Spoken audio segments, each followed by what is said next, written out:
What's going on YouTube? It's Deej back again with another video, and today we're going over round 2 in my updated 3-round mock draft, the third to last mock I'll put out before the NFL draft gets underway on Thursday. We'll be live for night 1 of the NFL draft. Hope to have you join us and hope that you guys enjoy today's round 2 video. Be sure to hit the like button if you do. Subscribe if you're new to the channel, want to see more football coverage in your life. And of course, as we go throughout today's video, let me hear your thoughts down below in the comment section. Who goes too high? Who falls too low? Who's your favorite team? And what picks do you like? And also, let me hear the picks that you don't like. Let me hear your feedback on all the selections for your favorite squad down below. Before we get started, I do want to encourage you to go back and check out yesterday's video. We had a lot of trades that shake up the board a fair amount, and I'm also going to show you here the best players still available on the board as we get set for round number 2. But again, definitely go back, check out round 1 if you missed it, because a lot of those trades might confuse you and might not remember to talk about it in today's video. But nevertheless, let's go ahead and let's get started with the Pittsburgh Steelers on the clock with the first pick of the second round. I'm going to give him Mazi Smith.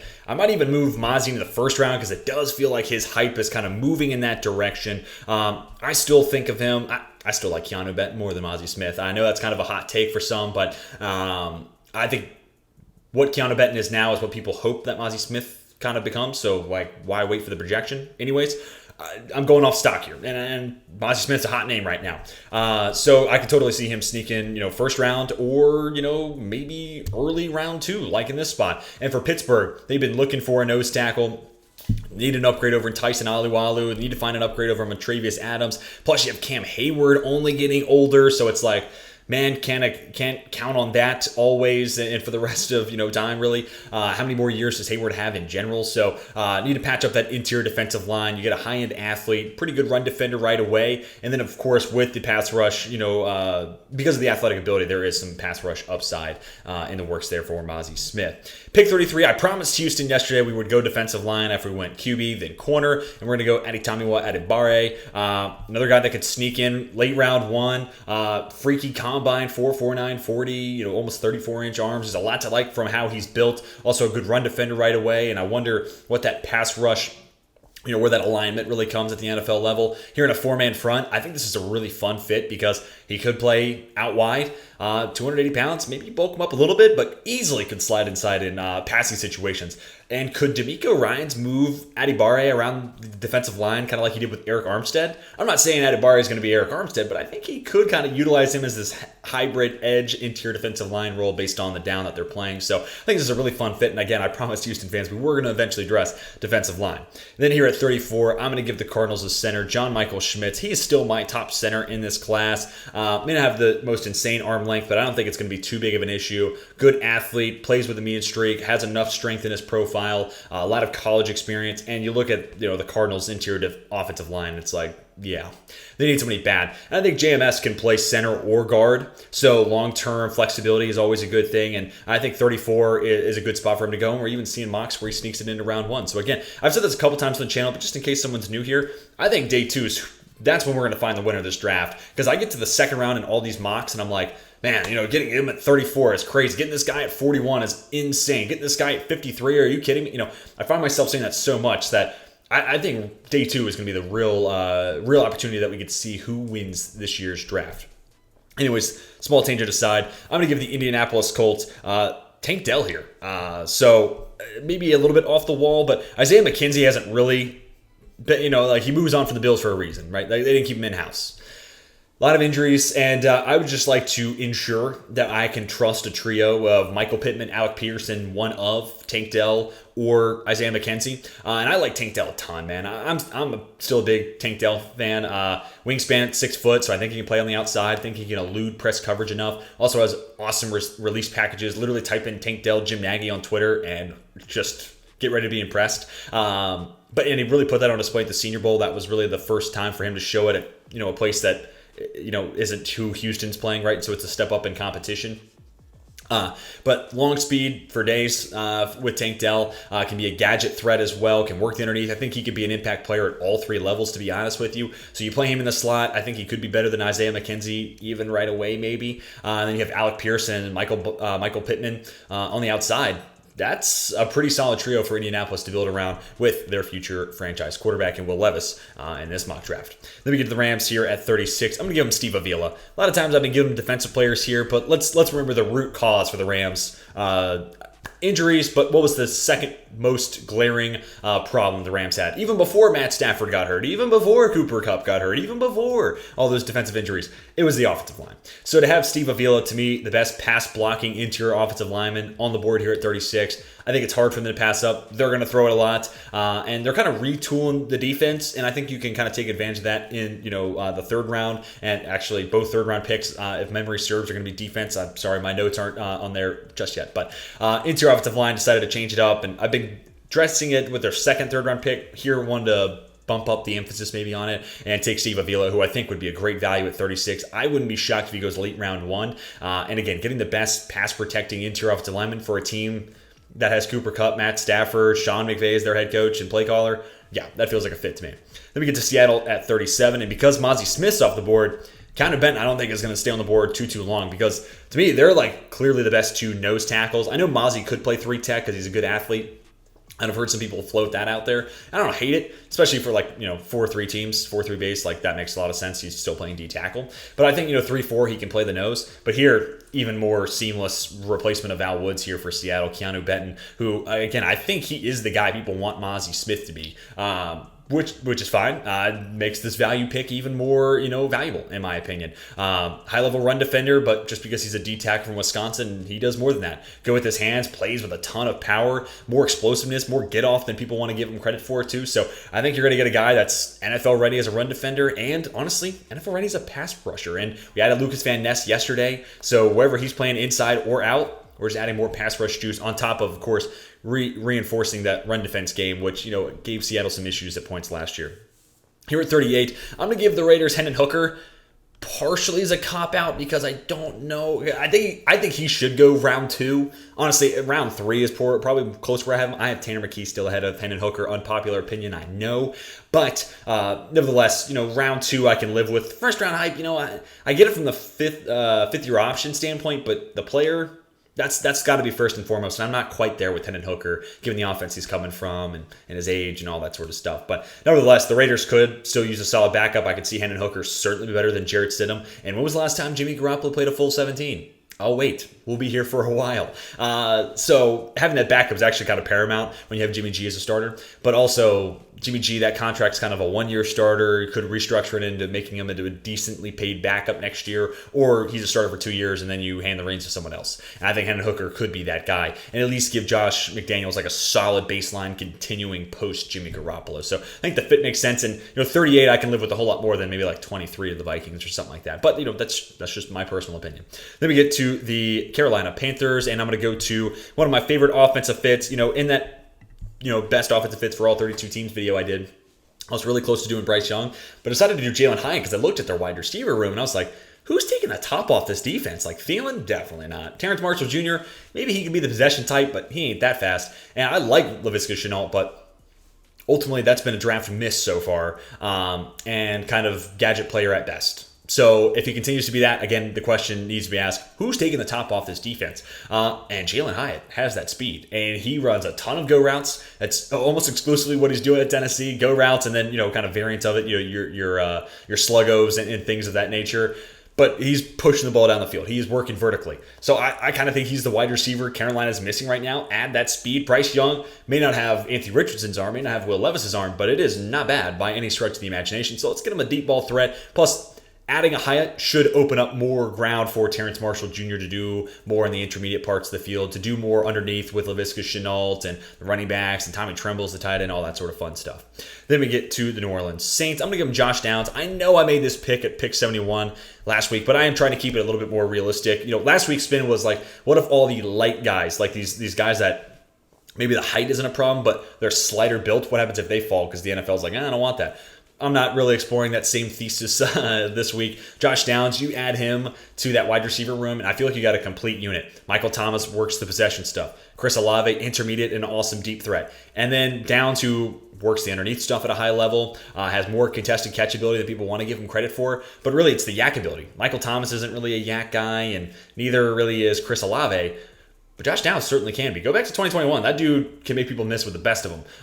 And he is a true jitterbug in space. Like, he is twitchy, he is quick, agile, and he has acceleration. He's the full package. Not just fast, but he can move laterally, and he can get to his top speed in a very quick manner. So we'd love to see him in New Orleans. I know they got Rashid Shaheed, who can do some of the yak stuff, but yeah, I don't know. But the fact that they don't give him more reps and more to do in the offense, that signals to me they know something I don't. So it feels like that slot wide receiver position is still up for grabs. And I think Josh Downs would be an awesome addition. We get to the Tennessee Titans next up, and I'm going to give them Will McDonald here. Just adding one more edge rusher into the mix. It might be a little redundant with Arden Key coming in, but I think you can have a world with Harold Landry, Arden Key, and Will McDonald. And McDonald's, he's not just a speed rusher. That's his calling card, right? And he actually just set like a single season sacks record at Iowa State, and he did it while playing mostly 3 and 4 tack, which is crazy. But 90th percentile arm length, and he uses it. This is a tall, lanky guy with plenty of explosiveness at the line of scrimmage and speed to go with it, and lots of bend. So he becomes this unique build where he can both long arm people and win with his speed and bend. And that's a really compelling combination. So I think he can do a little bit more than Arden Key. Plus, Arden Key's making $7 million a year. It's not like you're like, we need Arden Key to play every down because of how much money he's making. He has to play. No, he can be a specialist. And plus, we've seen Harold Landry miss time. So adding that third edge rusher, I don't think is bad just in general for the depth. But also, I think Landry, McDonald, and Arden Key, that's a pass rush trio that if I'm an opposing team, I start to get scared by that versus like Rasheed Walker or Weaver, Key, and Landry. I just think Will McDonald brings enough there to where that edge group becomes that much more potent, that much more of a focus for opposing offenses and a little bit more of a concern on their side. All right, back-to-back Jets picks here. At 42, I'm going to give him Joe Tippmann. Connor McGovern's still available, and I think Joe Tippmann might be the best moving center in this class. And that's nothing against, Luke Whippler or John Michael Schmitz. I just think Tippmann's that good, And he's also got an insane height to his profile, 6'6", carries a lot of weight as well, but still moves really, really fluid. Maybe he could play guard in the future. I'd be curious to see if a team is kind of thinking that. But here I'm just drafting him solely in mind as a Connor McGovern replacement. I've drafted Luke Whippler here, and with John Michael Schmitz off the board, I just want to change it up a little bit. So center could certainly be something the Jets are looking for here at 42. Could become an area of need if McGovern does sign elsewhere. And then if that does happen, it's kind of the one problem spot on the O-line. And 42, I think this is a good spot to grab one of these centers. Then at 43, all right, I had to repeat one of these picks. Trenton Simpson, this fit is just too perfect. Pair him up with Quincy Williams. Yeah, it's a little bit of a lighter linebacker duo. Like you'd like to have C.J. Mosley still there kind of eating blocks. So that way Williams can focus on being a coverage specialist. But Trenton Simpson, I think, plays bigger than 235. Also brings a ton of sideline-to-sideline ability. Shoots gaps. I think, can fill run lanes. Sure tackler. So you're losing weight, but I don't know if you're really losing a lot in the run defense game while adding a much better coverage element to that defense. And, Robert Sala's going to run a lot of zone. So to have him and Quincy Williams out on the field at the same time, that is a tough linebacker duo to throw over the middle of the field against versus C.J. Mosley and whoever else, right? I think adding the speed and coverage element of Trenton Simpson is a big upgrade over C.J. Mosley, and I think it'll be just fine in the run defense game. So that's why I don't really mind this pick whatsoever at 43. Then we get to pick 44, the Atlanta Falcons. And look, I know they just made the trade for Jeff Okudah, but similar to what I talked about with I can't remember actually yesterday, but nevertheless, I like when teams double down in a position. I think it was the Packers last year. The Packers drafted 2 wide receivers and 2 offensive tackles maybe or something like that. But I love when teams double down on a position just to say one of these 2 guys should hit and should be a starter for us. So I see Jeff Okudah, you traded him for a 5th round pick. And then if you take Cam Smith here at 44, who may well go in the first round, you're saying one of these 2 guys we can count on being a starter. And then who knows? Maybe one of the other guys plays some nickel for us when Richie Grant isn't in that role. So I would just like to draft Cam Smith here at 44 just to ensure that him or Okudah can be a starter. And that way I know I have a awesome duo of Terrell and whoever that second guy ends up being. So yeah, you could go elsewhere, but I think Cam Smith's great value here at 44. The 4.43 40 kind of put away my athleticism concerns I thought I might have. Great ball skills on top of that. So yeah, let's just make sure that corner is not going to be an issue next year in Atlanta. Next, Green Bay at 45. And yeah, they got Jackson Smith-Njigba. You know who else is still on the board? Dalton Kincaid. Everybody loves giving the Packers either Jackson Smith-Njigba or Dalton Kincaid. And I said, you know what? I'll raise you one better. I'll give you both. So I've been saying throughout this mock, I want this to be realistic. Kincaid, I do think is ultimately going to go round 1. I'm just not as high on him, so I have a hard time mocking him round 1. But man, if you're a Packers fan, this has got to be better than Christmas Day. If you were to get JSN and Dalton Kincaid, let's just suspend disbelief for a little bit. If that were to be the round 1, round 2 haul for Green Bay, I think people are lining up in the streets. Dude, I bet Aaron Rodgers is like, whoa.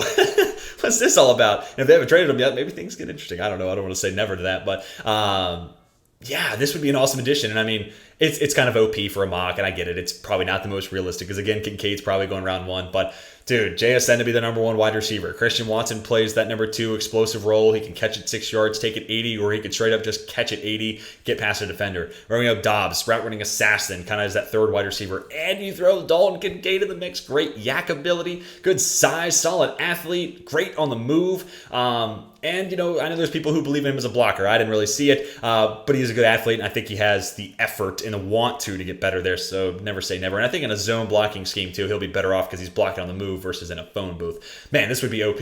And for all the people who clicked out of the video for Green Bay going wide receiver and tight end, but then those who stuck around, this might be the one that does it. Wide receiver and tight end for New England. So, yeah, it's a little interesting that those kind of worked out back-to-back, but I think New England actually makes a lot more sense to do that, especially if it's Darnell Washington there on the board, right? Gesicki, 1-year contract, Hunter Henry last year of his deal, and if there's a tight end in this class that could block the level of Rob Gronkowski, it's Darnell Washington. Now, nowhere near the receiving threat that Gronk developed into, but 6'7", 265, I mean, we don't really know what Darnell Washington can do there because he didn't really get to do a whole lot of it at Georgia. And I think he moves well for that size, too. So, again, it's a little bit of a TBD. Really, teaching the route tree feels like the biggest obstacle. But I've also said this in a lot of mocks. Let this dude block, release in the flat, and let me see corners try to tackle 6'7", 265 that's running 4.64.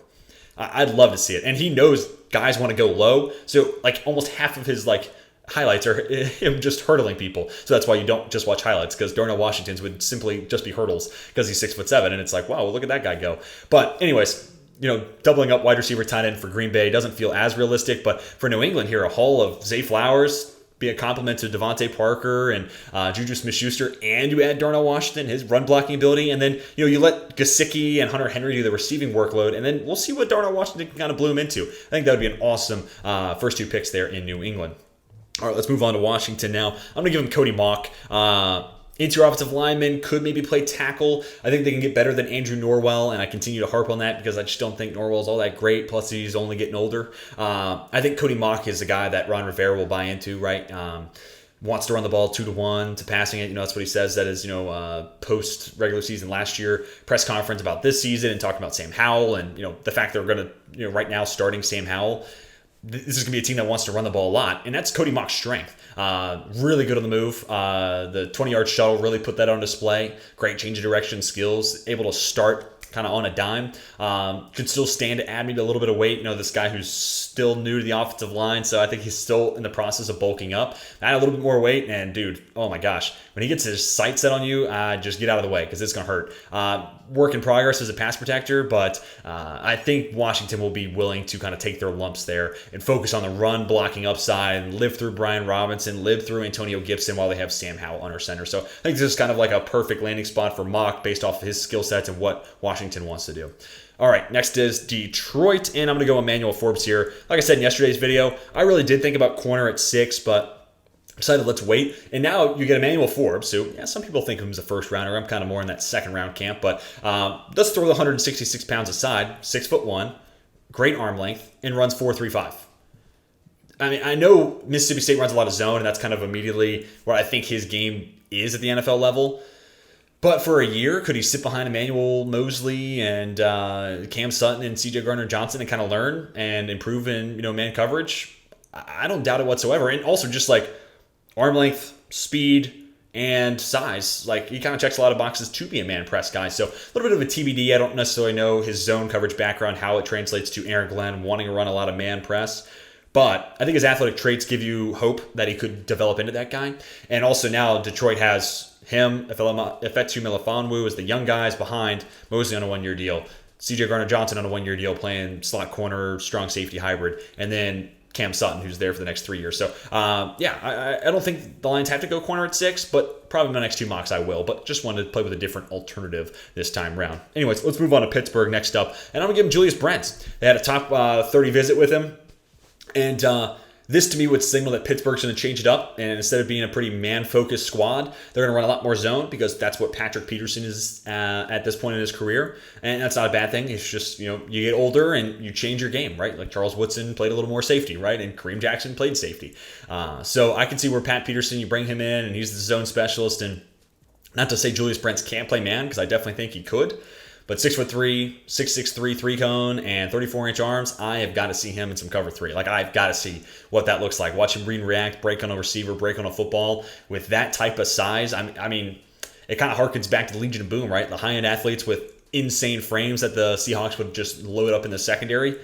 That's kind of what this feels like, almost. Now, Pat Peterson, not Richard Sherman, not Brendan Browning, but he's solid size, 6'1", and then Brent brings that size and gaudy athleticism. Plus, like the top 30 visits already happened, and clearly someone that Pittsburgh has interest in, so I could totally see this playing out. I think he should go before this, but he feels like one of those names that there's people excited about him for late 1, like myself, and then there's others who are like, yeah, Brents is a good athlete and he's big, yeah, it's whatever. And then a lot of people mock him like late 2nd. So a little bit of a wide range of outcomes here for Julius Brents.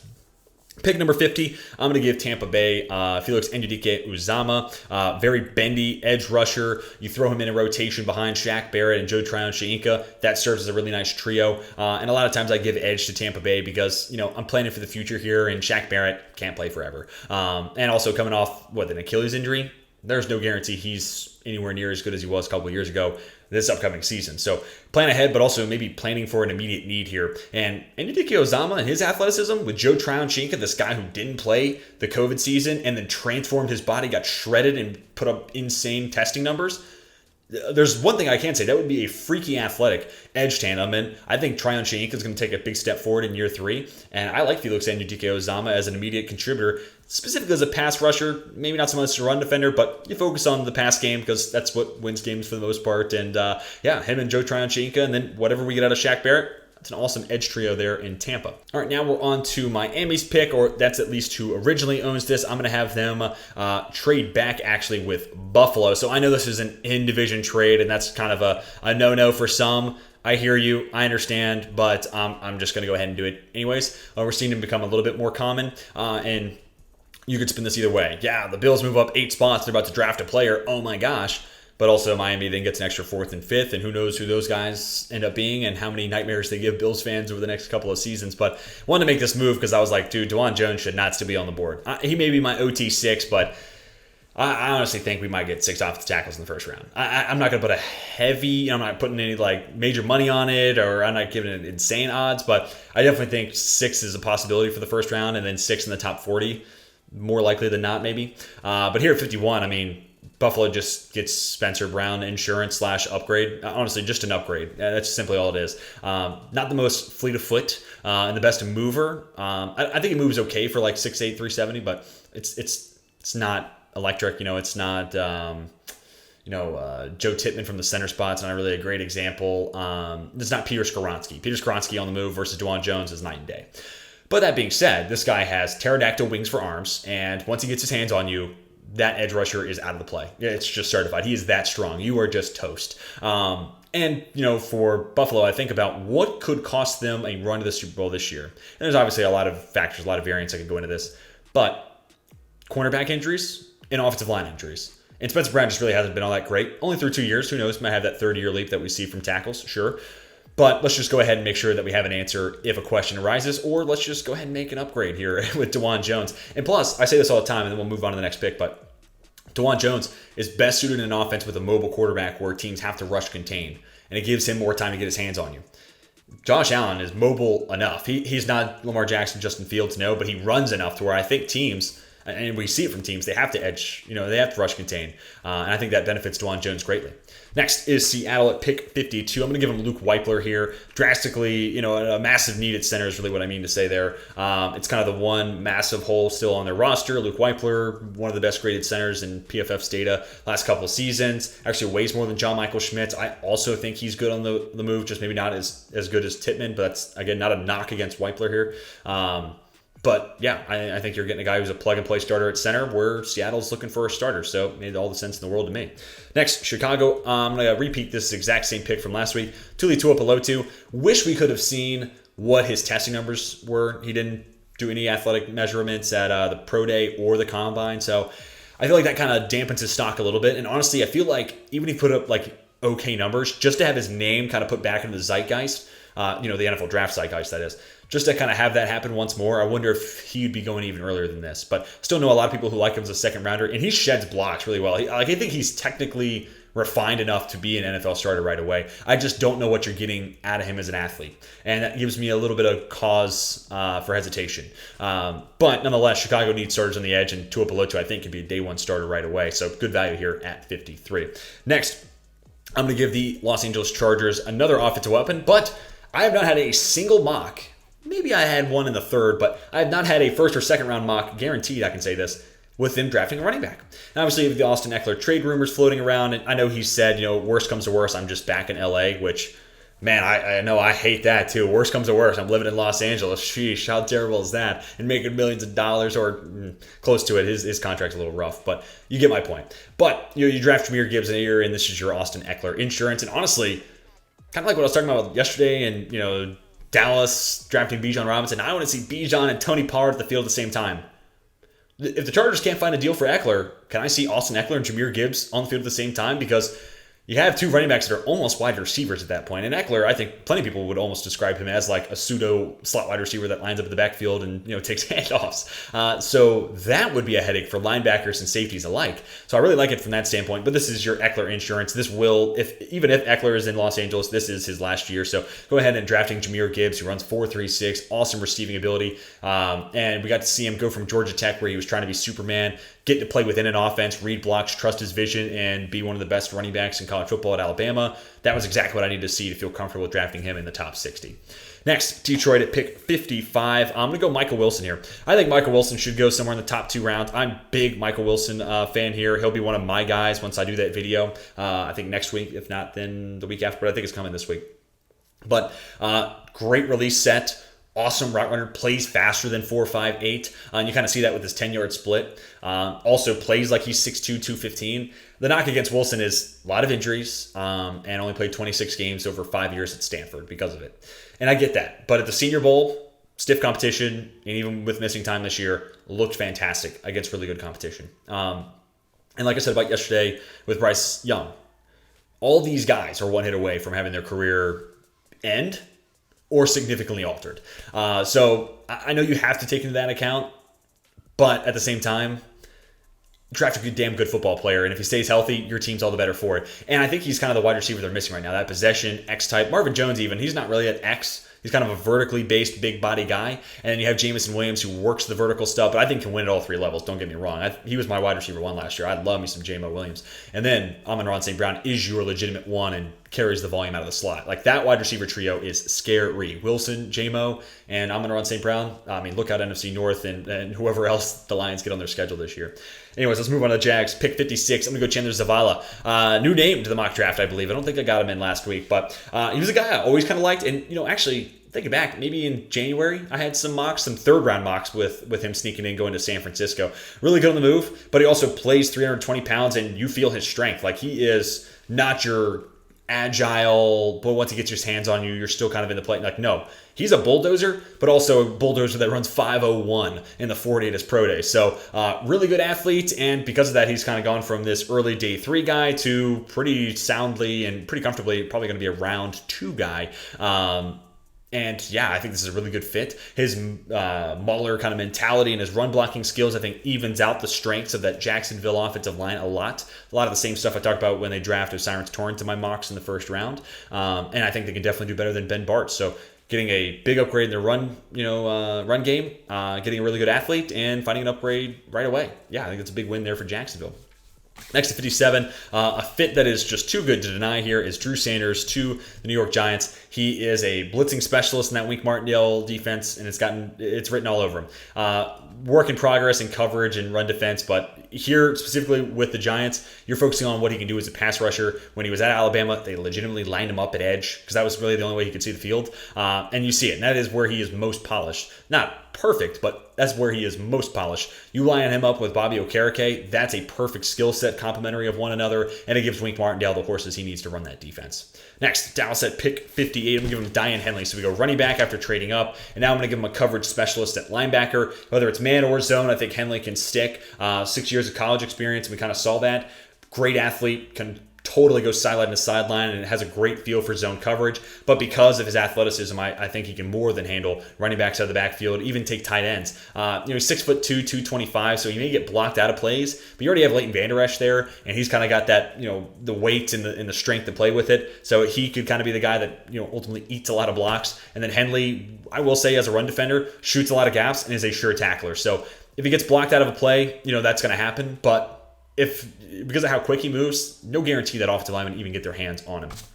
Next up, Miami after trading back. I'm going to give him Sam Laporta here. I'm really coming around to Sam Laporta. I think a solid athlete, or honestly, pretty above average athlete, solid blocker. And then when you focus on him as a receiver, that athleticism, some really solid route running ability, great hands. And then one of the weird knocks you could have on him is that when it comes to him being a yards after the catch guy, he wants to do everything like with elusiveness. Like he wants to one cut and, or jump cut rather and juke, as opposed to being like, hey dude, you're like 250 pounds. You want to just like lower your shoulder and go right through that small corner? That would make sense to me. But nevertheless, I'm not the guy wearing the helmet, right? But kind of resumming this, good athlete, good blocker, yards after the catch ability. Man, adding him to a Mike McDaniel offense kind of sounds like you're getting poor man George Kittle here. Now, I know I've said like Darnell Washington's the closest thing McDaniel's going to get to George Kittle, and I stand by that totally. Not getting that type of blocking ability, but he is not a bad blocker whatsoever, and he wants to block too. It's not for a lack of effort by any stretch of the imagination. Has the ideal size to go with it, and you add him as an intermediate threat on top of what you're going to have with Tyreek Hill, Jalen Waddle, who both, once they catch it, are threats, and then also awesome working deep down the field. You're just diversifying the portfolio of this offense and winning in different areas of the field. So love that selection. I think 59 is pretty good value for Laporta as well.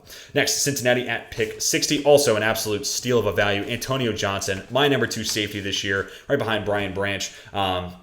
Nickel corner, strong safety hybrid. Not like Branch. Like Branch, I think, can play legitimately probably all 5 positions in the secondary. Antonio Johnson's going to be one of those 2. It's going to be strong safety and nickel. But, obviously you lose Von Bell. I think Antonio Johnson could totally play that role. Crash downhill, sure tackler. I wish there was more playmaking ability in Antonio Johnson's game. But other than that, sound football player, more than capable of being a starter, 6'2", 200 pounds, awesome frame there for a safety. And, now Cincinnati just has options. Kind of like the Jeff Okudah and Cam Smith conversation earlier. Whether it's Nick Scott or Antonio Johnson, I feel like Cincinnati has a replacement for Von Bell, who was an integral part to that defense. So I don't care who it is, but one of those 2 guys needs to replace Von Bell. And I think Antonio Johnson could easily be that guy.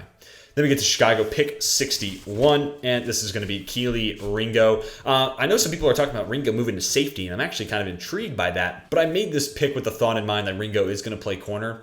Obviously, everybody associates man press with Kelee Ringo, but if you can play man press, I think you can play cover 2, press the line of scrimmage, and then just sit and squat in a zone at the line of scrimmage. If anything, that might even take away some of the lateral movement concerns people have with Ringo. So I think this is kind of a perfect fit, but when you need to run man press, you can do that. And, if you can play man, you can play quarters. Cover 3 might be a bit of an issue just because of that, 3-cone. That's 7-3-1. That's a bit of a wee-woo for me. He runs a slower 3-cone than 6'6", 260 Andre Carter II.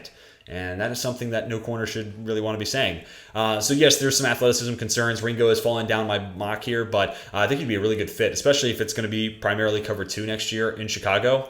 I think that does kind of alleviate some of those lateral concerns you might have. Next is Philadelphia at pick 62. I'm going to give him a speed rusher here. Make a trade in season for Robert Quinn. I think you can just draft a similar skill set here with Derek Hall. Maybe he plays a little stiff, but dude, his first step off the line of scrimmage is awesome. Like, it feels like he is just putting so much pressure on offensive linemen. And I feel like I have to go back and count game by game too, but I got to know how many false starts this guy caused. Just because that first step makes me think about, like, I got to start as soon as the ball snapped. So if it's making me think about it, I feel like tackles might too, but they're the ones playing in college for a scholarship and I'm not. But jokes aside, Derek Hall does play with an abundance of speed, great get off in the line of scrimmage. He is your prototypical finesse speed rusher. Doesn't have the arm length of Will McDonald, and that's kind of why I separate those 2. They are very similar in a lot of ways, but the arm length is much more in the favor of McDonald, and I don't think he plays with the strength either, but maybe that's just because McDonald can kind of long arm people, and we saw McDonald play on the inside. Derek Hall got to play on the outside, so maybe there's some bias in there. But yeah, I would love this addition, focusing on the fit here on the roster-wise component of this for Philadelphia. Yeah, like I said, you just traded for Robert Quinn, so go ahead and draft a guy, have 4 years of a cheap contract at the same position. Plus, now we've gone interior defensive line, edge, and we went offensive line. I mean, this is Howie Roseman kind of written all over it. And then at 63, I'm going to give the Kansas City Chiefs a guy that people have been sneaking into first rounds of mocks, and I'm kind of here for it. Cedric Tillman. You go back to watch 2021 tape of him, and it's better. It's clear he was definitely playing through a little something in 2022. Plus, you have Jalen Hyatt step up, so natural production's kind of going to Hyatt there, so that skews the numbers a little bit. But just even watching him, man. Him versus Rashee Rice, like, they want to play the same game, but one guy actually has the size and the frame and the strength to do it. Not that Rice is weak or anything like that, but he's like 6 foot, and it's like, you want to play like Cedric Tillman, but Cedric Tillman's truly like 6'3", 220. Great contested catch ability. Awesome work in the sideline. I was thinking, is he maybe the best? He might be the best. Straight up, like, working the tightrope of the sideline. He might be the best in this class at that. And I think that's kind of why you're seeing so many people shoot him up boards, because the fact that he can do that so well, and he's great at boxing out smaller defenders, plays with his, like, you feel the physicality when you watch him.